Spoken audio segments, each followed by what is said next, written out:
الحمد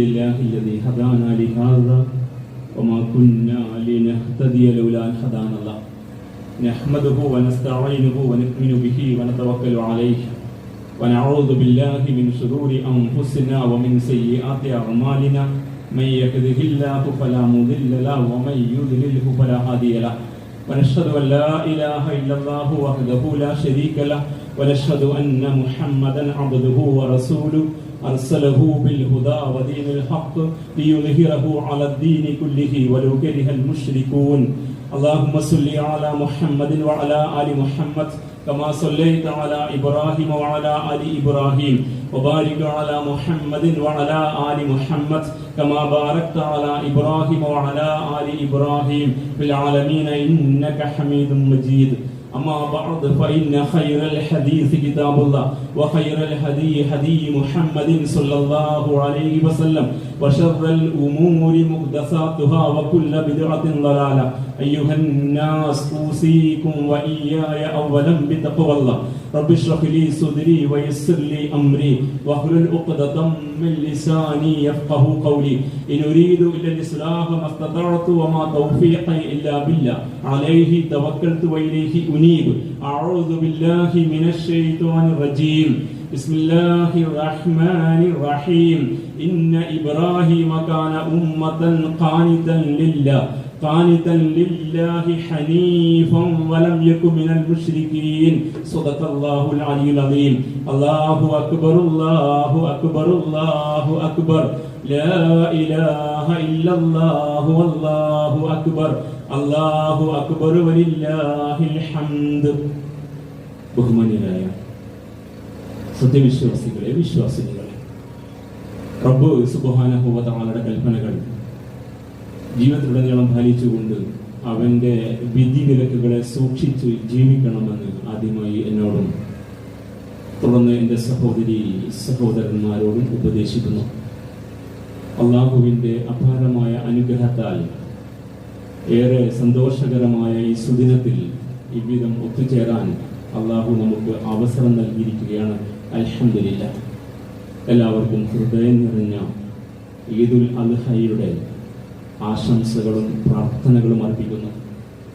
ഏറെ സന്തോഷത്തോടുകൂടി നാം 4000 വർഷങ്ങൾക്കപ്പുറത്ത് ജീവിച്ചിരുന്ന ഒരു മഹാനുഭാവന്റെ ജീവചരിത്രത്തെ സ്മരിക്കുകയാണ്. അള്ളാഹു മനുഷ്യരിൽ നിന്ന് തന്റെ കൂട്ടുകാരനായി തെരഞ്ഞെടുത്ത ഖലീലുല്ലാഹി ഇബ്രാഹിം അലൈഹി സ്വലാത്തു വസ്സലാമയുടെ ലോകത്തിന്റെ നേതാവായി അള്ളാഹു ഉയർത്തിവെച്ച ഇമാമുന്നാസ് ഇബ്രാഹിം അലൈഹി സ്വലാത്തു വസ്സലാമയുടെ അത്രമേൽ നാം മുറതെറ്റാതെ വർഷം തോറും അനുസ്മരിക്കേണ്ടുന്ന ഒരു ജീവിത സന്ദേശമാണ് അദ്ദേഹത്തിൻ്റെത്. അതുകൊണ്ട് എല്ലാ ദുൽഹജ്ജ് മാസത്തിലും ഹജ്ജിലൂടെ, അറഫ അനുസ്മരണത്തിലൂടെ, അറഫ ദിനത്തെ നോമ്പിലൂടെ, ഈ പെരുന്നാൾ ആഘോഷത്തിലൂടെ, ശേഷം നടക്കാനിരിക്കുന്ന ബലിയിലൂടെ ഇബ്രാഹിം അലൈഹി സ്വലാത്തു വസ്സലാമയുടെ ജീവത്യാഗത്തെ, സമർപ്പണത്തെ മുറതെറ്റാതെ അനുസ്മരിക്കാൻ അള്ളാഹു സംവിധാനം ഉണ്ടാക്കി വെച്ചിരിക്കുകയാണ്. അതുകൊണ്ട് എത്രമേൽ സ്മരിച്ചാലും ഒരിക്കലും മടുപ്പും ചെടുപ്പും വരാത്ത ത്യാഗത്തിന്റെ, സമർപ്പണത്തിന്റെ, വിശ്വാസികൾ തെരഞ്ഞെടുക്കുന്ന പാത എത്രമേൽ സുവ്യക്തമായ മാർഗമാണെന്ന തിരിച്ചറിവിന്റെ അനുസ്മരണമാണ് ഈ അനുസ്മരണം. അങ്ങനെയുള്ള ഇബ്രാഹിമി മില്ലത്തിൽ അള്ളാഹു നമ്മെ ചേർത്ത് വെച്ചതിൽ നാം ഏറെ സന്തോഷവാന്മാരാണ്. ആ ഇബ്രാഹിമി മില്ലത്തിലാണ് പ്രവാചകൻ തിരുനബി സല്ലല്ലാഹു അലൈഹി വസല്ലം കടന്നു വന്നത്. വിശുദ്ധ ഖുർആൻ സൂറ അൻ-നഹ്ൽ സുമ്മ ഔഹൈനാ ഇലൈക, പിന്നീട് പ്രവാചകരെ നാം താങ്കൾക്ക് ദിവ്യബോധനം നൽകി താങ്കളെ പ്രവാചകനായി നിശ്ചയിച്ചു. അനിത്തബിഉ മില്ലത ഇബ്രാഹിം, താങ്കൾക്ക് നാം നൽകിയ നിർദ്ദേശം ഇബ്രാഹിമി മില്ലത്തിനെ പിൻപറ്റണം എന്നായിരുന്നു. അതുകൊണ്ട് റസൂലുള്ളാഹി സ്വല്ലല്ലാഹു അലൈഹി വസല്ലം മക്കക്കാരോട് ആത്മാഭിമാനത്തോടെ പറയാറുണ്ടായിരുന്നു, അനമിൻ മില്ലത്തി ഇബ്രാഹിം, ഞാൻ ഇബ്രാഹിം മില്ലത്തിൽപ്പെട്ടവനാണെന്ന്. റസൂലുള്ളാഹിയോട് നിർദ്ദേശിച്ച അതേ വിശുദ്ധ ഖുർആൻ ആ പാതയിൽ വന്ന മുസ്ലിം സമൂഹമായ നമ്മോട് ഇങ്ങനെ പ്രഖ്യാപിക്കുന്നു, കുൽ പറയുക, സ്വദഖല്ലാഹ്, അല്ലാഹു എത്രമേൽ വലിയ സത്യമാണ് പറഞ്ഞിരിക്കുന്നത്. ഫത്തബിഉ മില്ലത ഇബ്രാഹിമ ഹനീഫ, ഋജുമാനസനായ ഇബ്രാഹിം അലൈഹി സ്വലാത്തു വസ്സലാമയുടെ പാതയെ നിങ്ങൾ പിൻപറ്റുക, നമ്മോടുള്ള നിർദ്ദേശമാണ്. വമാ കാന മിനൽ മുശ്രിക്കീൻ, അദ്ദേഹം ഒരിക്കലും ബഹുദൈവ ആരാധകനായിരുന്നില്ല എന്ന് അപ്പോൾ ഇബ്രാഹിമി മില്ലത്തിൽ കടന്നു വന്ന പ്രവാചകൻ തിരുനബി സല്ലല്ലാഹു അലൈഹി വസല്ലം, ഇബ്രാഹിമി മില്ലത്തിൽപ്പെട്ട തിരുസുന്നത്തിൽപ്പെട്ട നമ്മളാകുന്ന വിശ്വാസി സമൂഹം, അങ്ങനെ ഈ മില്ലത്തുമായി നമ്മെ ചേർത്ത് വെച്ചതിൽ, തിരുനബിയുടെ സുന്നത്തുമായി നമ്മെ ചേർത്ത് വെച്ചതിൽ നാം ഏറെ സന്തോഷവാന്മാരാണ്. അതുകൊണ്ട് നമ്മുടെ ഹൃദയത്തിന്റെ അടിത്തട്ടിൽ നിന്ന് വരുന്ന പ്രഖ്യാപനമാണ് ഈ പെരുന്നാളിന്റെ തക്ബീറുകൾ. അല്ലാഹു അക്ബർ, അല്ലാഹു അക്ബർ, അല്ലാഹു അക്ബർ. അല്ലാഹുവാണ് ഏറ്റവും മഹത്തുടയവൻ, അവന്റെ നാമം നീണാൾ വാഴട്ടെ. ഞങ്ങൾ അവന്റെ അടിയാറുകളായി ഈ ആദർശത്തിന്റെ മാർഗത്തിൽ ജീവിക്കുന്നതിൽ ഏറെ ആത്മാഭിമാനമുള്ളവരാണ്. ലാ ഇലാഹ ഇല്ലല്ലാഹു അല്ലാഹു അക്ബർ.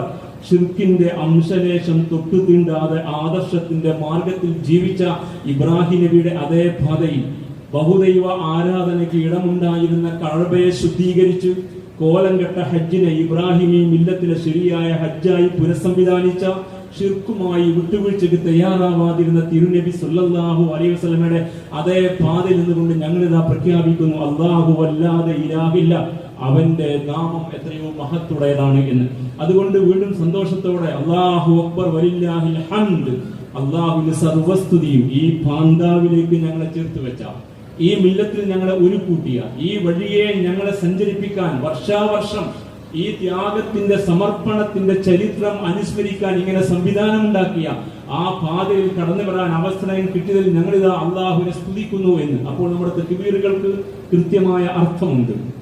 അത് കേവലം ഒരു ചൊല്ലല്ല, അതിനപ്പുറത്ത് ഒരുപാട് അർത്ഥധ്വനികളുള്ള, തീരുമാനങ്ങളുള്ള, പ്രഖ്യാപനങ്ങളുള്ള, ഉറച്ച കാൽവെപ്പോടുകൂടി ഏത് പ്രതിസന്ധിയിലും ഈ വഴി വിടാതെ ഈ ത്യാഗത്തിന്റെ വഴിയിൽ ആ കടന്നുപോയ സലഫുസാലിങ്ങളുടെ മാർഗ്ഗേ, ആ സജ്ജനങ്ങളുടെ പാന്താവിൽ ഇവിടെ മാത്രമല്ല നാളെ അവിടെ സ്വർഗത്തിലും ഞങ്ങൾ ആഗ്രഹിക്കുന്നു എത്തിപ്പെടാൻ എന്ന ഉറച്ച തീരുമാനമായിട്ട് ഇവിടെ തക്ബീറുകൾ മാറുന്നിടത്ത് സമരോത്സുകതയുടെ, വിപ്ലവാത്മകതയുടെ, പൊരുതലിന്റെ, നേട്ടത്തിന്റെ, സമർപ്പണത്തിന്റെ ഒരുപാട് സന്ദേശങ്ങൾ ഈ പെരുന്നാൾ നമുക്ക് പകർന്നത്. സഹോദരന്മാരെ, ഇബ്രാഹിം നബി അലൈഹി സ്വലാത്തു വസ്സലാമ നമുക്ക് നൽകിയ സന്ദേശത്തെ ചെറിയ കുറിപ്പുകളായി, നമ്പറുകളായി നമ്മൾ സ്മരിക്കാൻ ശ്രമിച്ചാൽ മഹാരഥന്മാരായ പണ്ഡിതന്മാർ പറയുന്നു, നമുക്ക് ഇങ്ങനെ അതിനെ സമഗ്രമായിട്ട് മനസ്സിലാക്കാം. അതിലൊന്ന്, ഇബ്രാഹിം അലൈഹി സ്വലാത്തു വസ്സലാമയും കുടുംബവും നമ്മുടെ മുമ്പിൽ കാഴ്ചവെച്ച ഈമാനിന്റെ, ഇസ്ലാമിന്റെ, തവക്കുലിന്റെ പാഠമാണ്. ഏതേതു പ്രതിസന്ധിയിലും ഇറാഖിൽ പൊരുതി ജീവിച്ച ഇബ്രാഹിം അലൈഹി സ്വലാത്തു വസ്സലാം,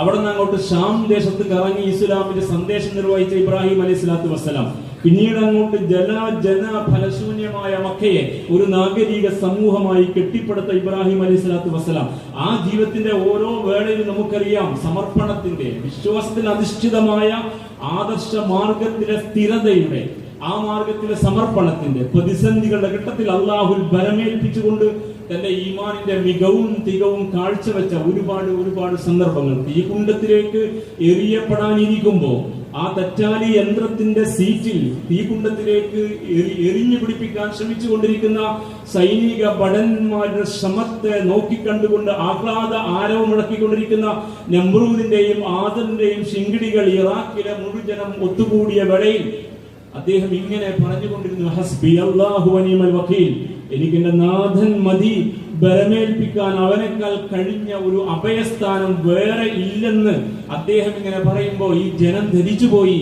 തീകുണ്ടത്തിന്റെ അഗ്നിയുടെ തീവ്രതയും തീഷ്ണതയും കണ്ടിട്ട് മധ്യഭ്രമം പിടിപെട്ടുപോയി ഈ മനുഷ്യന് എന്ന്. പക്ഷേ ആ അഗ്നിയുടെ മുമ്പിലും പതരാതിരിക്കാൻ കരുത്തും കെൽപ്പും നൽകിയ ഈമാനിന്റെ, ഇസ്ലാമിന്റെ സമർപ്പണത്തിന്റെ ഉദാത്ത ഭാവത്തെ നമ്മൾ കണ്ടു. അതുകൊണ്ടാണ് സുസ്മേരവദനായി തീകുണ്ടത്തെ മറികടന്നുകൊണ്ട് അതിജയിക്കാൻ അള്ളാഹുവിന്റെ തീരുമാനത്തിന്റെ ഭാഗമായി ഇതിന് കഴിഞ്ഞത്.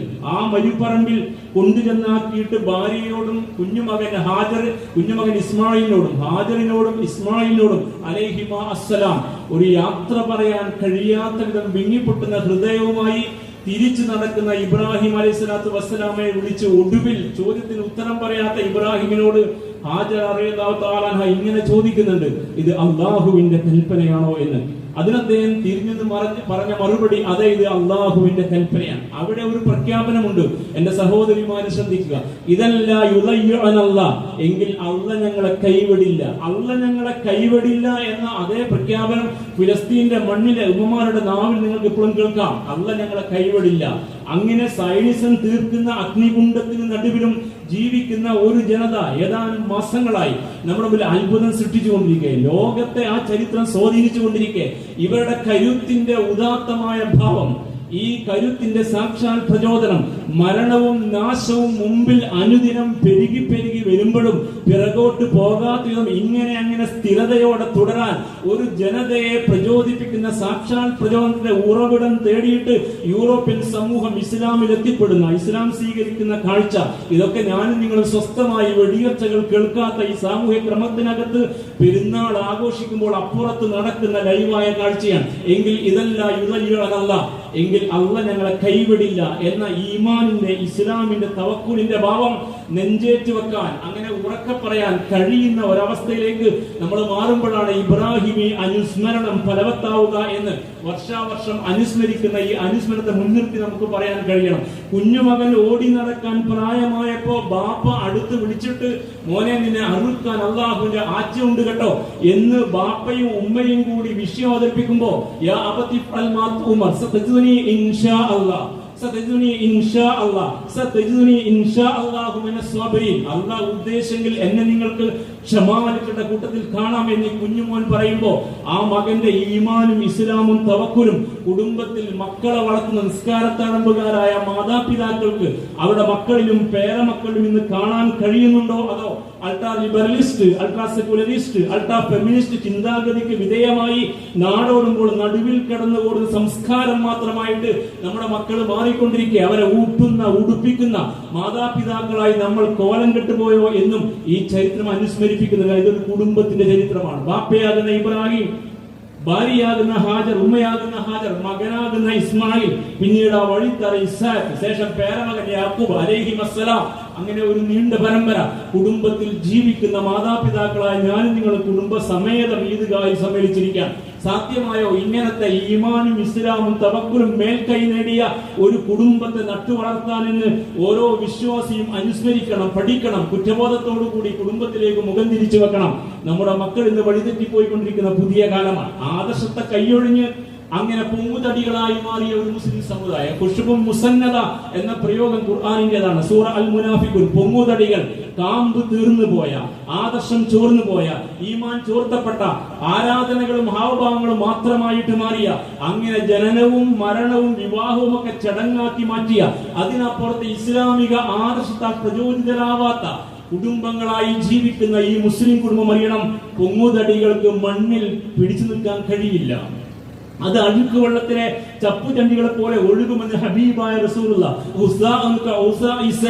അഴുക്ക് വെള്ളത്തിലെ ചപ്പുചണ്ടികളെ പോലെ പൊങ്ങുതൽ ഒഴുകിപ്പോകും. കാമ്പും കഴമ്പും കാതലുമുള്ള മരത്തിനെ താഴ്വേര് മണ്ണിലേക്ക് ആഴ്ത്തിയിട്ട് പറന്ന് പന്തലിച്ച് അനമിനൽ മുസ്ലിമീൻ, ഞാനൊരു മുസ്ലിമാണെന്ന് പ്രഖ്യാപിച്ചുകൊണ്ട് ഏതേത് ഫാസിസ്റ്റ് കാലഘട്ടത്തെയും മുഖാമുഖം പൊരുതാൻ കേൾക്കുണ്ടാകൂ എന്ന ഈ ആദർശബോധം പകരുകയാണ് ബലിപെരുന്നാൾ. എത്ര പറഞ്ഞാലും മതിയാവാത്ത മർമ്മമാണ് ഇത് എന്ന് മഹാരഥന്മാരായ പണ്ഡിതന്മാർ. ഇത് പഠിക്കാനാ വർഷാവർഷം പെരുന്നാളിൽ, ഹജ്ജിൽ, ബലിയിൽ, അറഫാ സ്മരണത്തിൽ ഈ പാഠം മറന്നു പോകാതെ മുസ്ലിമീങ്ങളെ ഓർമ്മപ്പെടുത്താൻ അള്ളാഹ് ഇങ്ങനെ ഒരു സംവിധാനം ഉണ്ടാക്കി വെച്ച സഹോദരന്മാരെ. രണ്ടാമതായി അദ്ദേഹത്തിന്റെ ജീവിതവുമായി ബന്ധപ്പെട്ട് നമുക്ക് മനസ്സിലാക്കാൻ കഴിയുന്ന പാഠം, തെളിഞ്ഞ ഏകത വിശ്വാസത്തിന്റെ വക്താവായി മണ്ണിൽ തുടരുക എന്നതാണ്. കലർപ്പില്ലാത്ത തൗഹീദിന്റെ, ഷിർക്കിന്റെ അംശലേശം കലരാത്ത തൗഹീദിന്റെ വക്താക്കളായി മാറാൻ കഴിഞ്ഞവർ എത്ര ഈ മുസ്ലിം സമുദായത്തിനകത്ത് പോലും എന്ന് നമ്മൾ ചിന്തിക്കണം. അള്ളാഹുവിന് നൽകേണ്ടത് വേറെ പലയിടത്തും കൊടുക്കാൻ കഴിയുന്ന ഒരു ക്രമം ഉണ്ടായി വന്ന ഇന്ത്യൻ അവസ്ഥ ബഹുദൈവ ആരാധന ക്രമമാണ്. ആ ബഹുദൈവ ആരാധനാക്രമത്തിന് മേൽക്കൈ കിട്ടിയ കാലത്തിലൂടെയാണ് ഇപ്പോൾ ഏതാനും വർഷങ്ങളായി, അല്ല ഒരു പതിറ്റാണ്ടായി തുടർന്നും നമ്മൾ മുന്നോട്ട് പോയിക്കൊണ്ടിരിക്കുന്നത്.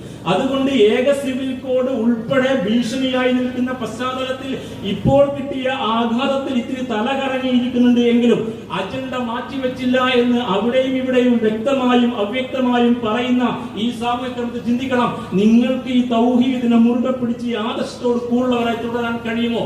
അതല്ല പ്രതിഷ്ഠയിൽ ഇരുത്തിയ ദൈവങ്ങളോട് തേടുന്ന, അപ്പുറത്ത് നിർത്തിയ ദൈവങ്ങളോട് തേടുന്ന, അതിനപ്പുറത്ത് ഇപ്പുറത്ത് കിടത്തിയ ദൈവങ്ങളോടും തേടുന്ന ഈ അവസ്ഥയിൽ നിങ്ങളും അവരും തമ്മിൽ വ്യത്യാസമില്ലാത്ത വിധം ഷിർക്കിന്റെ ഉപാസകരായി മാറി നിങ്ങളെങ്കിൽ ഇബ്രാഹിമെ അനുസ്മരിക്കാൻ നിങ്ങൾക്ക് അർഹതയുണ്ടാവില്ലെന്ന് ശരിയായ പാഠം വളരെ കൃത്യമായിട്ട് ഖുർആൻ പഠിപ്പിക്കുകയാണ്. എന്നെ ഇബ്രാഹിമ കാന ഉമ്മ, ഇബ്രാഹിം നബി ഒരു ആദർശമായിരുന്നു. ഉമ്മത്ത് ഒരു ആദർശ സമൂഹം, ഒരു വ്യക്തി ആദർശ സമൂഹമാകുന്ന അത്ഭുതകരമായ കാഴ്ച.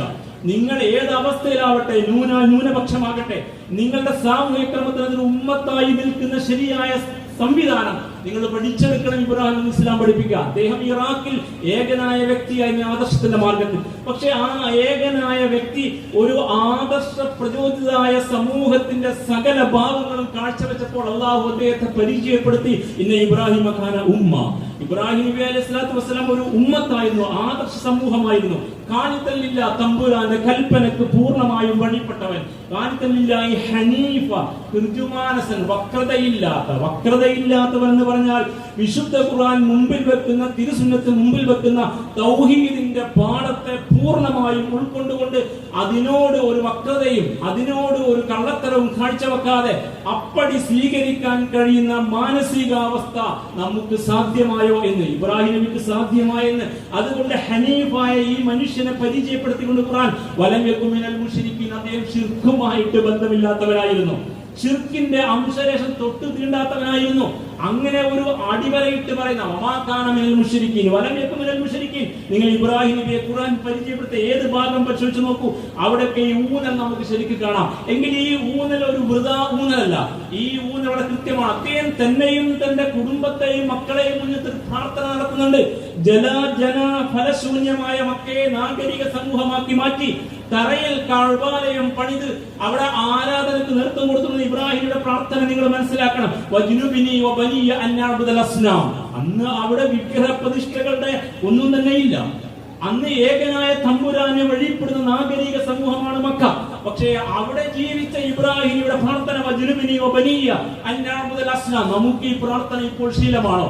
എന്നെയും എന്റെ മക്കളെയും വിഗ്രഹ ഉപാസകരാക്കി മാറ്റരുത് എന്ന്, വിഗ്രഹത്തെ ഉപാസിക്കുന്ന ആളുകളായി ഞങ്ങൾ മാറാതിരിക്കാൻ പടച്ചവനെ ഞങ്ങളെ അകറ്റണമേ എന്ന്, അവയിൽ നിന്ന്, ഈ പ്രതിഷ്ഠകളിൽ നിന്ന്, കിടക്കുന്ന, ഇരിക്കുന്ന, നിൽക്കുന്ന പ്രതിഷ്ഠകൾ, ജീവനുള്ള മനുഷ്യർ ഇപ്പോൾ ഇടയാളന്മാരായി ദിവ്യത്വം വാഴുന്ന പുതിയ കാലഘട്ടം. അങ്ങനെയുള്ള ഒരു പുതിയ കാലത്ത് അത്തരം അള്ളാഹുവിനെ വിട്ട് മനുഷ്യർ ഉപാസിക്കുന്ന സകലതിനെയും കൈയൊഴിയാൻ ഞങ്ങളെ നീ സഹായിക്കണമേ, കാത്തോടനെ നാഥ എന്ന് അന്ന് ഒരു വിഗ്രഹ പ്രതിഷ്ഠ പോലും പ്രത്യക്ഷപ്പെടാത്ത മക്കയിൽ, അങ്ങനെ സങ്കല്പിക്കാൻ കഴിയാത്ത മക്കയിൽ ഇബ്രാഹിം സംസ്കാരത്തിന്റെ അടിസ്ഥാനത്തിൽ വളർത്തിയെടുത്ത ആ ഏകദൈവ വിശ്വാസത്തിന്റെ മക്കയിൽ നിന്നുകൊണ്ട് ഇബ്രാഹിം പ്രാർത്ഥിച്ചു എങ്കിൽ സഹോദരന്മാരെ, ഇങ്ങനെ ഒരു പ്രാർത്ഥന നമ്മുടെ മർമ്മമായി നിലപാടായി മാറുകയും നമ്മുടെ കുടുംബത്തെ അങ്ങനെ തന്നെ പരീക്ഷിക്കുകയും ചെയ്യാൻ ഈ കുടുംബത്തിന്റെ ചരിത്രം നമ്മെ പഠിപ്പിക്കുന്നു എന്ന് രണ്ടാമതായി ഓർക്കുക. അതുകൊണ്ട് ആ പ്രാർത്ഥന വന്ന വാക്യം നിങ്ങൾ കേൾക്കുക. സൂറ ഇബ്രാഹിം 35-ാം വചനം, അതിന്റെ തുടക്കം ഇങ്ങനെയാണ്, വഇദ് ഖാല ഇബ്രാഹിം റബ്ബി ജഅൽ ഹാദൽ ബലദ ആമിന. ഇബ്രാഹിം നബി ഇങ്ങനെ പറഞ്ഞു, പടച്ചവനെ ഈ നാടിനെ നിർഭയത്വമുള്ള നാടാക്കി മാറ്റണമേ എന്ന പ്രാർത്ഥനയ്ക്ക് ശേഷമാണ് വജ്നുബിനി വബനിയ അൻ നഅബ്ദുൽ അസ്നാം, എന്നെയും എന്റെ സന്തതി പരമ്പരയെയും വിഗ്രഹത്തെ ഉപാസിക്കുന്ന അവസ്ഥ അകറ്റി നിർത്തണമേ എന്ന്. അതുകൊണ്ട് വിഗ്രഹ ആരാധനക്ക് മേൽക്കൈയുള്ള ഒരു സാമൂഹിക ക്രമം, നിർഭയത്വം ഉണ്ടാവില്ല എന്ന് ഖുർആൻ പഠിപ്പിക്കുക. അത് നമ്മൾ അനുഭവിച്ചുകൊണ്ടിരിക്കുന്ന പാഠമാണ്. നിങ്ങൾ എവിടെ നോക്കൂ, വിഗ്രഹ ഉപാസകർക്ക് മേൽക്കൈയുള്ള ക്രമത്തിൽ ഒരു മുസൽമാൻ നിർഭയമായി ജീവിക്കാൻ കഴിയില്ല. അതുകൊണ്ടാണ് അദ്ദേഹം ഇങ്ങനെ പ്രാർത്ഥിച്ചു, പടച്ചവനെ ഈ രാജ്യത്തെ റബ്ബി ജഅൽ ഹാദൽ ബലദ ആമിന, മക്കയും മക്കളുടെ നാഗരിക സമൂഹം നിർഭയത്വമുള്ള നാടാവണം. അതിനെന്ത് വേണം? ഇവിടെ വിഗ്രഹ പ്രതിഷ്ഠകൾക്ക് മേൽക്കൈ ഉണ്ടാകാൻ പാടില്ല. അതുകൊണ്ട് വജ്നുബിനി വബനിയ അൻ നഅബ്ദുൽ അസ്നാം, എന്നെയും എന്റെ കുടുംബത്തെയും എന്റെ സന്തതി പരമ്പരയെയും വിഗ്രഹ പ്രതിഷ്ഠകളെ ഉപാസിക്കുന്ന അവസ്ഥയിൽ നിന്ന് അകറ്റി നിർത്തണമെന്ന്. അപ്പൊ ഈ രണ്ടും തമ്മിലൊരു ബന്ധമുണ്ടെങ്കിൽ ഇന്ത്യൻ അവസ്ഥയിലെ മുസൽമാന്മാർ ഓർക്കണം, ബഹുദൈവ ആരാധനക്ക് മേൽക്കൈയുള്ള ക്രമത്തിനകത്ത് നിർഭയമായി ജീവിക്കാൻ ആദർശത്തെ മുറുകെ പിടിച്ച് കരുത്തോടെ പൊരുതാൻ തയ്യാറായി മുന്നോട്ട് പോയെങ്കിലേ നിങ്ങൾക്ക് സാധ്യമാകൂ. നിങ്ങളെ ദിക്റും സ്വലാത്തും ഈ സന്ദേശം കൂടി ഉൾക്കൊള്ളും നമ്മൾ ഊട്ടപ്പെട്ട് ചേർത്തപ്പെട്ട് വന്നില്ല എങ്കിൽ, ഇത് തമ്മിൽ സമ്മിശ്രമായി ചേരുന്ന അവസ്ഥ സാധ്യമായില്ല എങ്കിൽ ഈ സിറാത്ത് പാലം കടക്കാൻ ഈ റക്അത്തിന്റെ എണ്ണവും ഈ സ്വലാത്തും ദിക്റും മതിയാവുകയില്ലെന്ന്, എല്ലാ ആരാധനകളുടെയും ചൈതന്യം ചോർന്നു പോകുന്ന ശിർക്ക് നിങ്ങളെ കൂടെ വരുമെന്ന്, അങ്ങനെ ഇവിടത്തെ ശിർക്കൻ സംവിധാനത്തോട് ഒത്തുജീവിക്കാൻ മാപ്പുസാക്ഷികളായി ഒത്തുനിൽക്കുന്നവരായി ചാനും ചെറിഞ്ഞും അഡ്ജസ്റ്റ്മെന്റ് ചെയ്തുകൊണ്ട് സംഘപരിവാര ഫാസിസ്റ്റ് ക്രമത്തോടുകൂടി ചേരാൻ മനസ്സുള്ളവരായി മാറുമ്പോൾ ഈ നമസ്കാരത്തിന് ഫലമുണ്ടാവില്ലെന്ന്, നിങ്ങളുടെ ആദർശം അർത്ഥവത്താവില്ലെന്ന് വളരെ കൃത്യമായിട്ട് പഠിപ്പിക്കുന്ന പാഠമാണ്. മൂന്നാമതായിട്ട് സമർപ്പണത്തിന്റെ ആഡ്വമാണ് ഇബ്രാഹിം അലൈഹിസ്സലാത്തു വസ്സലാം. അല്ലാഹു അദ്ദേഹത്തോട് പറഞ്ഞു, ഇത് ഖാല ലഹു റബ്ബുഹു അസ്ലിം, അല്ലാഹുവിന്റെ മാർഗ്ഗത്തിൽ സമർപ്പിക്കുക. കാല അദ്ദേഹം പറഞ്ഞു, അസ്ലംതു ലിറബ്ബിൽ ആലമീൻ, ഞാൻ അല്ലാഹു ലോകരക്ഷിതാവായ നാഥനെ ഇദാ സർവാത്മന സമർപ്പിതനായിരിക്കുന്നു. ദീനിന് വേണ്ടി സമർപ്പിതരാവുക സാധ്യമായോ? നമുക്ക് നാം പിടിച്ച കൊടിക്ക് വേണ്ടി സമർപ്പിക്കുന്നവർ, നമ്മുടെ പാർട്ടിക്ക് വേണ്ടി സമർപ്പിക്കുന്നവർ, പാർട്ടി മാനിഫെസ്റ്റോക്ക് വേണ്ടി ജീവത്യാഗം നടത്തുന്നവർ, അതിനുവേണ്ടി തെരുവിൽ നാവിട്ടടിക്കുന്നവർ, അതിനുവേണ്ടി തമ്മിൽ തല്ലും കുത്തും കൊലയും ഒക്കെ ആകുന്നവർ, പാർട്ടിക്ക് വേണ്ടി രക്തസാക്ഷികളാകുന്നവർ, പാർട്ടി നേതാക്കന്മാരെ ലാത്ത ഉസ്സ മനാത്തമാരെ പോലെ പ്രതിഷ്ഠിച്ചിട്ട് അവർക്ക് വേണ്ടി നാവിട്ടടിക്കുന്നവർ ആർക്ക് വേണ്ടിയാണ് സമർപ്പിച്ചത്? ഈ നമസ്കാരത്താഴമ്പുകാർ ചിന്തിക്കണ്ടേ? ദീനിന് വേണ്ടി സമർപ്പിച്ചുവോ നിങ്ങൾ? തമ്പുരാന് വേണ്ടി ശബ്ദിച്ചുവോ നിങ്ങൾ? നിങ്ങളുടെ സന്ദേശത്തെ, ഈ ആദർശത്തെ ഏറ്റെടുത്ത് നിങ്ങൾ പ്രവർത്തിക്കാൻ കഴിഞ്ഞുവോ? നിങ്ങളുടെ ആരോഗ്യം, സമയം, നിങ്ങളുടെ കഴിവ്, നിങ്ങളുടെ ശേഷി, സ്കിൽസ്, നൈപുണികൾ, നിങ്ങളുടെ പോക്കറ്റിലെ പണം, നിങ്ങൾക്ക് ആളുകളെ സംസാരിച്ച് സ്വാധീനിക്കാനും സന്ദേശം നൽകാനും കഴിവുള്ള ഈ സംസാര ശേഷി ഉൾപ്പെടെ നൽകിയ നാഥന് വേണ്ടി നിങ്ങൾ തെരുവിലുണ്ടായിരുന്നുവോ? നിങ്ങളുടെ കുടുംബത്തിലുണ്ടായിരുന്നുവോ? നിങ്ങളുടെ പരിതവൃത്തങ്ങളിൽ ഇടപെട്ടുവോ?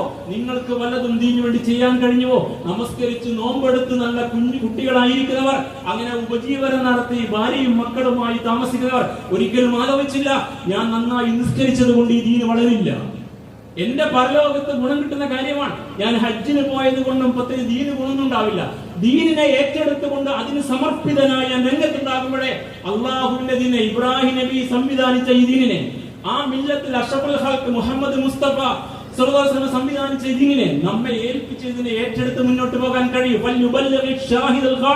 അറഫയിൽ വെച്ച് നടത്തിയ വസിയത്താണ്. പ്രവാചക പരമ്പരയിൽ തുടർന്ന ഈ സന്ദേശം ഇനി നിങ്ങളാണ് ഏറ്റെടുക്കേണ്ടത്, നമ്മളാണ് ഏറ്റെടുക്കേണ്ടത്. വഹിയില്ലാത്ത പ്രവാചകന്മാരായി മണ്ണിൽ ജീവിക്കുന്ന മുസൽമാന്മാർ ഇസ്ലാമിന് വേണ്ടി സമർപ്പിതരായില്ല. അവർ മറ്റു പലതിനും വേണ്ടി, മനുഷ്യനിർമ്മിത പ്രത്യശാസ്ത്രങ്ങൾക്ക് വേണ്ടി കൊടി പിടിച്ചവർ, സ്വന്തം താല്പര്യങ്ങളുടെ പാർട്ടി സംവിധാനത്തിന് വേണ്ടി മുദ്രാവാക്യം വിളിച്ചവർ, തമ്പുരാന്റെ ദീനിന്റെ തക്ബീർ മുടക്കി ഈ ഈദ്ഗാഹിലേക്ക് വന്നപ്പോഴും ഇരുന്ന സമയം അത്രയും ചൊല്ലിയപ്പോഴും ഇനി അയ്യാമുൽ തശ്രീഖിൽ 4-ാം പെരുന്നാൾ അസ്ർ നിസ്കാരം ഉൾപ്പെടെ നിർവഹിച്ച് വീണ്ടും തക്ബീർ ചൊല്ലുമ്പോഴും ഓർത്തില്ല, ഈ തക്ബീർ കേവലം ഒരു ദിക്റല്ല, ഇത് മനുഷ്യ സമൂഹത്തിന് മുൻപിൽ കൃത്യമായ സന്ദേശവുമായി ചെല്ലാൻ വിപ്ലവാത്മകമായി ഞങ്ങളെ സ്വാധീനിക്കുന്ന, ഞങ്ങളുടെ നിലനിൽപ്പിന്റെ പ്രവർത്തനത്തിന്റെ സാക്ഷാൽ പ്രചോദനമാണെന്ന് മനസ്സിലാക്കാൻ കഴിയാതെ പോയൊരു ജനത മണ്ണിലൊക്കെ നന്നായി നമസ്കരിച്ചാലും ദീനിവിടെ വളരില്ല, അവരോ മണ്ണിൽ കാലുറപ്പിക്കില്ല. അതുകൊണ്ട് ചവിട്ടി നിൽക്കുന്ന ഈ പ്രതലത്തിന് ചൂട് കൂടിയ ഈ കാലത്ത് മണ്ണിൽ കാലുറപ്പിച്ച് ഇവിടെ തന്നെ ജീവിക്കണമെന്ന് ആഗ്രഹമുണ്ടെങ്കിൽ, സംഘപരിവാരത്തിന് ശേഷവും മുസൽമാന്മാർ ഇന്ത്യയിൽ തുടരണമെന്ന് ആഗ്രഹിക്കുന്നുവെങ്കിൽ, തമ്പുരാൻ കൂടെ നിൽക്കണമെങ്കിൽ ഈ സന്ദേശത്തെ, ഇബ്രാഹിമിന്റെ സന്ദേശം ഓർത്തെടുത്തുകൊണ്ട് പ്രയോഗവൽക്കരിക്കാൻ കഴിയണമെന്ന്. 4-മതായിട്ട് അദ്ദേഹത്തിന്റെ ജീവിതം ധർമ്മസമരത്തിന്റെ മാർഗമെന്ന് പണ്ഡിതന്മാർ പഠിപ്പിക്കുന്നു. മുഫസ്സിരീങ്ങൾ തന്റെ കുടുംബത്തെ ഇസ്ലാമികവൽക്കരിച്ച ഇബ്രാഹിം അലൈഹിസ്സലാത്തു വസ്സലാം പിതാവിനോട് സംസാരിച്ച് ഇബ്രാഹിമിനെ ഖുർആൻ പരിചയപ്പെടുത്തുന്നു. യാ അബത്തി ലിമ തഅബുദു മാ ലാ യസ്മഉ വലാ യുബ്സിറു വലാ യുഗ്നി അൻക ശൈഅ. കാണാനും കേൾക്കാനും ഉപകാരം ഉപദ്രവം ചെയ്യാനും കഴിയാത്ത ഈ പ്രതിഷ്ഠകളെ ഉപാസിക്കണോ താങ്കളെന്ന് പിതാവിന്റെ വിരലിൽ തൂങ്ങിയിട്ട് അമ്പലത്തിലേക്ക് പോകുമ്പോൾ ചോദ്യങ്ങൾ ഇബ്രാഹിം അലൈഹിസ്സലാം ചോദ്യങ്ങൾ ചോദിക്കാൻ കഴിയണം. കുടുംബത്തിനും പുറത്തും അവിടെ നിന്ന് അങ്ങോട്ട് കുടുംബത്തെ ഇസ്ലാമിന്റെ വഴിയിലേക്ക് നയിച്ച ആ പ്രവാചകൻ പിന്നീട് സമൂഹത്തിലേക്ക് ഇറങ്ങിയിട്ട് നിങ്ങൾ പ്രതിഷ്ഠയായി വെച്ച പൂജിക്കുന്ന ഈ സകലതുമുണ്ടല്ലോ, അതൊക്കെ നിരർത്ഥകങ്ങളാണ്, സ്ഥായി ഭാവമില്ലാത്തതാണ്. അതുകൊണ്ട് ഞാൻ സ്ഥായി ഭാവമുള്ള തമ്പുരാനെ മാത്രം വണങ്ങി ജീവിക്കാൻ ആഗ്രഹിക്കുന്നവരാണ്. ആ നാഥൻ ഒരിക്കലും നിങ്ങൾ ഈ സംവിധാനങ്ങളെ പോലെ അസ്തമിക്കുന്ന ഒന്നല്ല.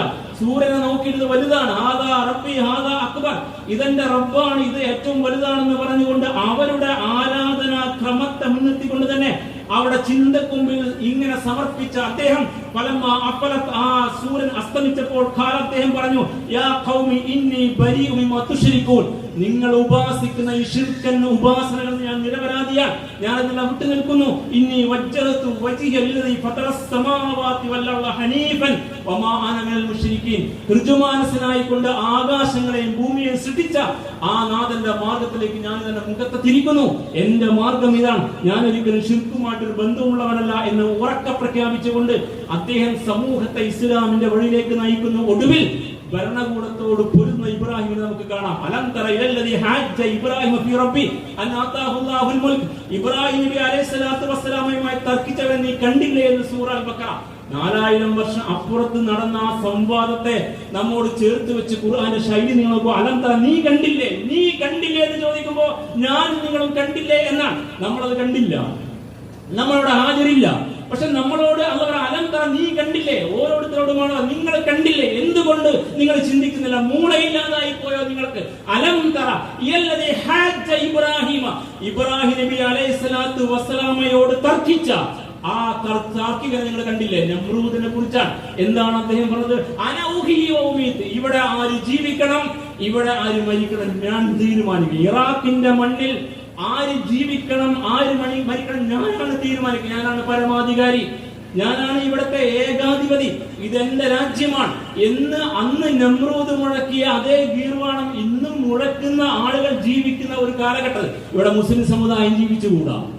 അവർ രണ്ടാംകിട പൗരന്മാരായിട്ട് മാറണം, അവർക്ക് പൗരത്വം ഉണ്ടാകാൻ പാടില്ല, ആധാർ കാർഡുകൾ റദ്ദാവണം, അവർ മുഖേന അവരുടെ പട്ടയങ്ങളും അതുപോലെ തന്നെ ആധാരവും റദ്ദാവും, അവരുടെ വോട്ടവകാശം റദ്ദാവും. ചീപ്പസ്റ്റ് ലേബേഴ്സ് ആയി ഈജിപ്തിന്റെ മണ്ണിൽ ഇസ്രായേൽ അടിമകളായതുപോലെ ഒരു അടിമകളായി ജീവിക്കണം എന്ന് തീരുമാനിച്ച ഏകാധിപത സ്വരത്തിന്റെ ആദ്യ ഭാവം നിങ്ങൾ മുമ്പിൽ പരിചയപ്പെടുത്താൻ 2 പേരെ വിളിച്ചുകൊണ്ടാണ് നമ്രൂദ് കൽപ്പിച്ചു. ഭടന്മാർ 2 പേരെ തെരുവിന്ന് പിടിച്ചു കൊണ്ടുവന്നു. ഒരുത്തനെ കൊല്ലാൻ കൽപ്പിച്ചു, കൊന്നു, മറ്റൊരു ജീവനോട്. ഇതാണ് ചരിത്രം. അല്ലാതെ മണ്ണ് കൊണ്ട് മനുഷ്യണ്ടാക്കിയിട്ട് ഊതിയിട്ട് ജീവൻ കൊടുത്ത് നമ്രൂദ് പറഞ്ഞില്ല. അങ്ങനെ പറയാൻ ഏകാധിപതിക്കും കഴിയില്ല. അപ്പോഴാണ് ഇബ്രാഹിം തിരിച്ചു പറഞ്ഞത്, നിന്റെ നാട്ടിൽ ഇറാഖിലും സൂര്യൻ കിഴക്കല്ലേ ഉദിക്കുന്നത്, അത് പടിഞ്ഞാറല്ലേ അസ്തമിക്കുന്നത്, കഴിയുമെങ്കിൽ പടിഞ്ഞാറിന് ഉദിപ്പിക്കണോ?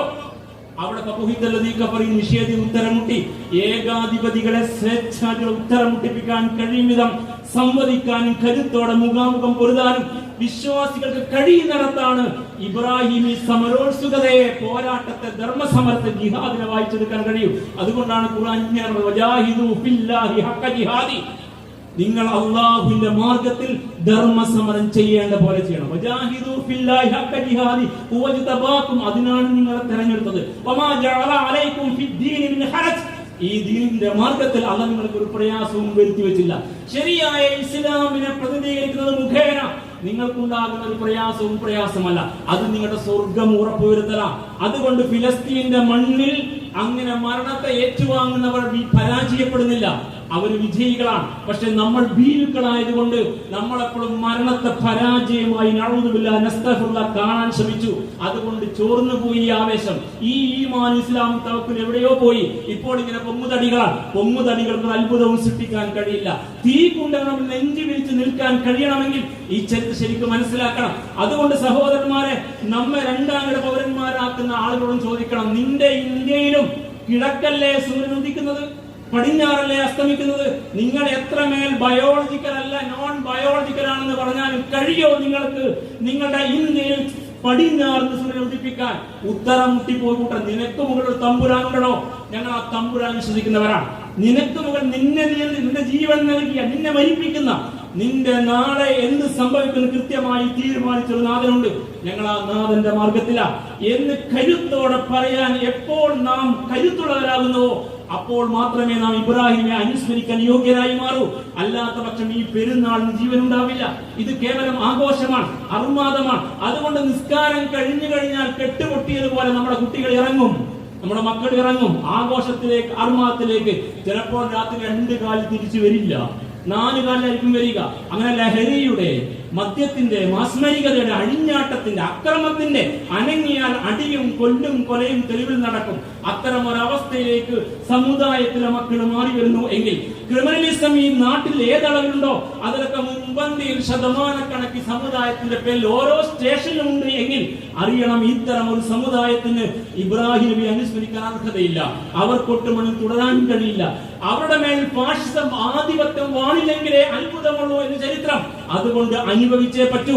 നിങ്ങൾ ചില സ്വയം കൃതാനർത്ഥത്തിനും വില നൽകിയേ മതിയാകൂ. അതുകൊണ്ട് തിരിച്ചറിവിന്റെ പാഠത്തിലേക്ക് തിരിച്ചു വരാൻ കഴിയണം.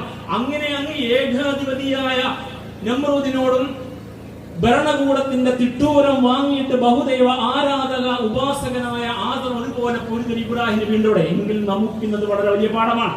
ഇവിടെ ഏകാധിപത്യം ചമയുന്നവൻ സ്വയം ദൈവം ചമയാൻ തയ്യാറായത് കഴിഞ്ഞ ഇലക്ഷൻ കാലത്ത് കേട്ടതാ. ഇപ്പോൾ മണ്ണിൽ ഇരുന്നിട്ട് 2 കാല് തോളിൽ വെച്ചതുപോലെ ആളെ എഴുന്നേറ്റ് നിൽക്കാണ് പുതിയ ഭരണകൂടം. ഇപ്പോൾ അങ്ങനെ ബയോളജിക്കലാണ് സമ്മതിച്ചിരിക്കുകയാണ്, നോൺ ബയോളജിക്കൽ അല്ലെന്ന്. എങ്കിൽ നിങ്ങൾ ആസറും നമ്രൂദും ഒരേ പോയിന്റിൽ സമ്മേളിക്കുന്ന ഒരു സാമൂഹ്യ ക്രമം. ഒരുപാട് ആസർമാർ വരെ ഉടുത്തതും ഉടുക്കാത്തതും അതെല്ലാം കൂടി പ്രസരിപ്പിക്കുന്ന ബഹുദൈവ ആരാധന ക്രമവും നമ്മുടെ സിവിൽ നിയമത്തെ അട്ടിമറിക്കാനുള്ള ശ്രമങ്ങളും ഒക്കെ നടക്കുന്ന ഒരു കാലഘട്ടത്തിൽ ഇബ്രാഹിമിന്റെ ചരിത്രത്തെ ഈ കുറഞ്ഞ സമയം കൊണ്ട് നിങ്ങൾ എങ്ങനെ വായിക്കണം എന്ന് വിനയപ്രസാദ്. അതുകൊണ്ട് പോരാട്ടമാണ് സഹോദരന്മാരെ തിരുനബി ഇബ്രാഹിം അലൈഹി സ്വലാത്തുള്ള സമരോത്സുകതയാണ് അദ്ദേഹത്തിന്റെ സന്ദേശം. അതുകൊണ്ട് ആ സമരോത്സുകതയെ വീണ്ടെടുത്തിട്ട് ഈ വെറുപ്പിന്റെ രാഷ്ട്രീയത്തെ അറഫ സന്ദേശം കൊണ്ട് പ്രതിരോധിക്കണം. അങ്ങനെയാണ് അറഫ സന്ദേശം മനുഷ്യന്റെ ജീവധന മാനാദികളുടെ സംരക്ഷണം പ്രഖ്യാപിച്ച സന്ദേശമാണ്. ഹബീബായ റസൂലുള്ളാഹി പ്രസംഗത്തിൽ ഇങ്ങനെ പറഞ്ഞു, അയ്യുഹന്നാസ് അല്ലയോ മനുഷ്യരെ, ഇന്ന ദിമാഅക്കും വ അംവാലക്കും അലൈക്കും ഹറാമുൻ ഇലാ അൻ തുൽഖു റബ്ബക്കും. നിങ്ങളുടെ നാഥനെ കണ്ടുമുട്ടും വരെ നിങ്ങളുടെ ജീവൻ, നിങ്ങളുടെ അഭിമാനം, നിങ്ങളുടെ ധനം എല്ലാം സുരക്ഷിതമാണ്, പവിത്രമാണ്. കൗഹുറുമത്തി യൗമിക്കും ഹാദാ, ഈ ദിവസത്തിന്റെ പവിത്രത പോലെ, ഫീ ഷഹരിക്കും ഹാദാ, ഈ മാസത്തിന്റെ ദുൽഹജ്ജ് പവിത്രത പോലെ, ഈ ബലദിക്കും ഹാദാ, ഈ മക്കയുടെ പവിത്രത പോലെ എന്ന് പഠിപ്പിച്ചു. എങ്കിൽ വെറുപ്പിന്റെ രാഷ്ട്രീയത്തെ മനുഷ്യ സ്നേഹത്തിന്റെ, മനുഷ്യാവകാശത്തിന്റെ സംരക്ഷകരായി നിന്നുകൊണ്ട് അതിന്റെ പ്രചാരകരും പ്രബോധകരുമായി ഈ ഇരുട്ടിലേക്ക് വിളക്കുമായി ഇറങ്ങാൻ പറ്റണം മുസൽമാന്മാർ. അതാണ് സഹോദരന്മാരെ അറഫ സന്ദേശം. ആ സന്ദേശമാണ് നമ്മൾ അനുസ്മരിക്കേണ്ടത്. അതുകൊണ്ട് ഒരു ക്ഷേമ രാഷ്ട്രത്തിന്റെ സങ്കല്പത്തെ പഠിപ്പിച്ച ഇബ്രാഹിം അലൈഹി സ്വലാത്തു വസ്സലാം, റബ്ബിജൽ ഹാദാ ബൽദൻ ആമിൻ വർസുഖ് അഹ്ലഹു മിനസ് സമറാത്ത്, ഈ നാട് സുരക്ഷിതം നിർഭയമായിരിക്കണം, അവിടെയുള്ളവർക്ക് നീ എല്ലാ ഫലങ്ങളും നൽകണമെന്ന് പറയുമ്പോൾ വിഭവങ്ങൾ കൃത്യമായി പങ്കുവെച്ചു കിട്ടുന്ന, നിഷ്കൃഷ്ടമായ നീതി പുലരുന്ന, എല്ലാവരുടെയും ജീവനും ധനവും അഭിമാനം സുരക്ഷിതമായിരിക്കുന്ന ഒരു രാഷ്ട്രത്തിന് വേണ്ടി ഈ മണ്ണിലിറങ്ങി പണിയെടുക്കണം. ഇന്ന് ഇന്ത്യ ഈ സങ്കല്പത്തെ, ഈ ആത്മാർത്ഥമായ സംവിധാനം തേടിക്കൊണ്ടിരിക്കുകയാണ്. അത് നമുക്ക് സമർപ്പിക്കാൻ കഴിയണം. ഒപ്പം നമ്മുടെ കൂടെ ജീവിക്കുന്ന മനുഷ്യർ, ഫിലസ്തീനിൽ കഷ്ടപ്പെടുന്ന സഹോദരന്മാർ, റോഹിംഗ്യയിൽ എരിഞ്ഞൊടുങ്ങുന്ന സഹോദരന്മാർ, അതിനപ്പുറത്ത് ഇന്ത്യയിൽ ഉൾപ്പെടെ ജയിലടക്കപ്പെട്ട ഒരുപാട് മുസ്ലിം സഹോദരന്മാർ അള്ളാഹുവിന്റെ ദീനിന്റെ മാർഗത്തിൽ ജീവിക്കുന്നതിന്റെ പേരിൽ കഷ്ടത അനുഭവിക്കുന്ന സഹോദരന്മാർ എല്ലാവരും ഓർത്തുകൊണ്ട് അവർക്ക് പ്രാർത്ഥിച്ചുകൊണ്ട് ഈ പെരുന്നാൾ ഭംഗിയായി നിർവഹിക്കാൻ, അനുഷ്ഠിക്കാൻ നമുക്ക് സാധിക്കണം. നമ്മുടെ സംസ്കാരത്തിന് പോരേൽപ്പിക്കാത്ത ഒരു ആഘോഷമായി, ഈദിന്റെ അർത്ഥം ധ്വനിപ്പിക്കുന്ന പോലെ ആഘോഷത്തോടൊപ്പം അള്ളാഹുവിലേക്കുള്ള മടക്കവുമായി ഈ ദിനത്തെ നമുക്ക് ഉപയോഗപ്പെടുത്താൻ കഴിഞ്ഞാൽ അടുത്ത ഒരു വർഷത്തേക്ക് മണ്ണിലിറങ്ങി പ്രവർത്തിക്കാൻ പ്രചോദനമായതൊക്കെയും ഈ ചരിത്രം ഭംഗിയായിട്ട് നൽകും. അത് ഈ സമയ പരിമിതിക്കകത്ത് അവതരിപ്പിക്കാൻ ഈ ഉള്ളവൻ അശക്തനാണ്. അതുകൊണ്ട് സഹോദരന്മാരെ, ഇബ്രാഹിം മില്ലത്തിൽപ്പെട്ടവരാണെന്ന് പറയാൻ ആത്മാഭിമാനമുള്ളവരാവുക. നമ്മുടെ മുമ്പിൽ മാതൃകയല്ലാഹു അവതരിപ്പിച്ച ഇബ്രാഹിം, ഖുർആൻ പറയുന്നു, ഖദ് കാനത് ലക്കും ഉസ്വത്തുൻ ഹസനത്തുൻ ഫീ ഇബ്രാഹിം, ഇബ്രാഹിമിൽ നിങ്ങൾക്ക് നല്ല മാതൃകയുണ്ടെന്ന് സൂറ അൽ മുംതഹിന. ലഖദ് കാന ലക്കും ഫീ റസൂലില്ലാഹി ഉസ്വത്തുൻ ഹസന, തിരുനബിയിൽ നിങ്ങൾക്ക് നല്ല മാതൃകയുണ്ടെന്ന് സൂറ അഹ്സാബ്. രണ്ടും കൃത്യമാണ്. നമ്മൾ ഇബ്രാഹിം മില്ലത്തിൽപ്പെട്ടവരാണ്, നമ്മൾ തിരുസുന്നത്തിൽപ്പെട്ടവരാണ്. ഇബ്രാഹിം ഏറ്റെടുത്തുകൊണ്ട് തിരുസുന്നത്തിനെ ഉദ്ഘോഷിച്ചുകൊണ്ട് ഈ മാർഗത്തിൽ കർമ്മനിരതരാകാൻ കഴിഞ്ഞാൽ നമ്മുടെ കർമ്മങ്ങൾക്ക് മണ്ണിൽ റിസൾട്ട് ഉണ്ടാകും. തമ്പുരാൻ കൂടെ നിൽക്കും. നമുക്ക് മണ്ണിൽ തംകീൻ സാധ്യമാകും. ജനിച്ച മണ്ണിൽ കാലുറപ്പിക്കാൻ നമുക്ക് സാധിക്കും. അത്തരം ഒരവസ്ഥയിലേക്ക് വളരണമെങ്കിൽ ഈ ഭൗതിക ആസക്തിയെ കൈയൊഴിഞ്ഞിട്ട് തമ്പുരാന്റെ വഴിയിലേക്ക് മുഖം തിരിച്ചു വെക്കണം. ഇന്നി വജ്ജഹ്തു വജ്ഹിയല്ലദീ ഫതറസ്സമാവാതി വല്ലദീ ഹനീഫൻ വലം അകു മിനൽ മുശ്രികീൻ, ശിർക്കുമായി അംശലേശമില്ലാതെ തമ്പുരാന് വേണ്ടി സമർപ്പിതരായി ഋജുമാനസനായി നിന്നെ ഉൾക്കൊണ്ടുകൊണ്ട് അള്ളാഹുവിന്റെ വഴിയിലേക്ക് എവിടെ മുസൽമാന്മാർ തിരിയുന്നുവോ അവർക്ക് അതിജീവനം സാധ്യമാകും. ഈ സന്ദേശമാണ് ഇബ്രാഹിമിന്റെ സന്ദേശം. അത് ഉൾക്കൊണ്ടുകൊണ്ട് മുന്നോട്ട് പോകാൻ നമുക്ക് സാധിക്കുമാറാവട്ടെ. ഇതിന്റെ അടിസ്ഥാനത്തിലെ ഉറച്ച മുദ്രാവാക്യങ്ങളാണ് നമ്മുടെ തക്ബീറുകൾ. അല്ലാഹു അക്ബർ, അല്ലാഹു അക്ബർ, അല്ലാഹു അക്ബർ, ലാ ഇലാഹ ഇല്ലല്ലാഹു അല്ലാഹു അക്ബർ, അല്ലാഹു അക്ബർ വലില്ലാഹിൽ ഹംദ്. അഖൂലു ഖൗലി ഹാദാ വഅസ്തഗ്ഫിറുല്ലാഹ ലീ വലക്കും വസ്തഗ്ഫിറൂഹു ഇന്നഹുൽ ഗഫൂറുർ റഹീം വദ്ഉഹു ഇന്നഹുൽ ബറുൽ കരീം. അൽഹംദുലില്ലാഹ്. അല്ലാഹുവിന്റെ ദീനിന്റെ മാർഗത്തിൽ നാം സമ്മേളിച്ച ഈ ഒത്തുകൂടൽ അല്ലാഹു നമ്മിൽ സ്വീകരിക്കുമാറാവട്ടെ. നമ്മിൽ നിന്ന് മരിച്ചുപോയ ഒരുപാട് സഹോദരന്മാർ, കഴിഞ്ഞ ഈദ്ഗാഹിൽ നമ്മുടെ കൂടെ ഉണ്ടായിരുന്നവർ വരെ, സംഘാടകരിൽപ്പെട്ടവർ ഉൾപ്പെടെ നമുക്കറിയാം. അല്ലാഹു അവർക്ക് മഗ്ഫിറത്തും മർഹമത്തും നൽകുമാറാവട്ടെ. അവിടെ ബർസഖിലെ ജീവിതം അല്ലാഹു സ്വർഗീയ അനുഭൂതികൾ ജീവിതമാക്കി മാറ്റി കൊടുക്കുമാറാവട്ടെ. നാളെ പരലോകത്ത് അല്ലാഹു അവരെയും നമ്മെ ജന്നാത്തുൽ ഫിർദൗസിൽ ഒരുമിച്ച് കൊടുക്കുമാറാവട്ടെ. രോഗികളായ ഒരുപാട് പേർ, നമ്മുടെ സഹോദരൻ അനീസ് ഉൾപ്പെടെ നമുക്കറിയാം നമ്മുടെ വീട്ടിലും കുടുംബത്തിലും അയൽപ്പക്കത്തുമൊക്കെ അള്ളാഹു അവർക്ക് ശിഫയും ശമനവും നൽകി അനുഗ്രഹിക്കുമാറാവട്ടെ. പൂർണ്ണമായ ആയുസ്സും ആരോഗ്യവും നൽകി അള്ളാഹു നമ്മയും അവരെയും കാത്തുരക്ഷിക്കുമാറാവട്ടെ. പൊരുതിക്കൊണ്ടിരിക്കുന്ന ഫലസ്തീൻ ഉൾപ്പെടെ നമ്മുടെ സഹോദരന്മാരെ അള്ളാഹു കാത്തുരക്ഷിക്കുമാറാവട്ടെ. നമ്മുടെ നാശം കൊതിക്കുന്ന എല്ലാവരുടെയും നാശം അള്ളാഹു ഉറപ്പുവരുത്തുമാറാവട്ടെ. اللهم اغفر للمؤمنين والمؤمنات والمسلمين والمسلمات الأحياء منهم والأموات إنك مجيب الدعوات يا قاضي الحاجات. اللهم أعز الإسلام والمسلمين وأذل الشرك والمشركين. اللهم أجرنا من النار. اللهم أجرنا من النار. اللهم أجرنا من النار. ربنا اغفر لنا ولإخواننا الذين سبقونا بالإيمان ولا تجعل في قلوبنا غلا للذين آمنوا. ربنا إنك رؤوف رحيم. ربنا تقبل منا إنك أنت السميع العليم وتب علينا إنك أنت التواب الرحيم. واغفر لنا يا غافر المذنبين وارحمنا بأنواع رحمتك يا أرحم الراحمين. سبحان ربك رب العزة عما يصفون وسلام على المرسلين والحمد لله رب العالمين. آمين برحمتك يا أرحم الراحمين.